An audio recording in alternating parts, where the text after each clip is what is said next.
ഇപ്പോഴത്തെ സമരത്തിൽ ഇവർ ആഘോഷിക്കുന്ന എന്താ, ജലപീരങ്കി ആഘോഷിക്കല്ലേ. അന്ന് പക്ഷെ ഞങ്ങളുടെ സമരത്തിന് നേരെ വെടി ഉതിർത്തിട്ടുണ്ട്.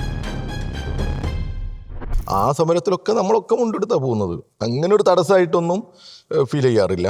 ജലപീരങ്കി വാട്ടർ, പിന്നെ ഈ ലാത്തി ചാർജ്, ആ സമയത്തൊന്നും ബുദ്ധിമുട്ട് ഫീൽ ചെയ്യാറില്ല. ഇതുവരെ അങ്ങനെ ഒരു ഫീൽ ചെയ്തു. പക്ഷെ എനിക്ക് ഒരിക്കൽ ഫീൽ ചെയ്തത്, ഞാൻ ഈ മലപ്പുറത്ത് തെരഞ്ഞെടുപ്പിൽ മത്സരിക്കുന്ന സമയത്ത്, പിന്നെ ആദ്യം തെരഞ്ഞെടുപ്പിൻ്റെ ആ പ്രഖ്യാപനം കഴിഞ്ഞ് നമ്മൾ ഈ നിയോജക മണ്ഡലങ്ങളുടെ സ്വീകരണ പരിപാടിയിലേക്ക് പോവുകയാണ്, വന്നിറങ്ങുകയാണ്.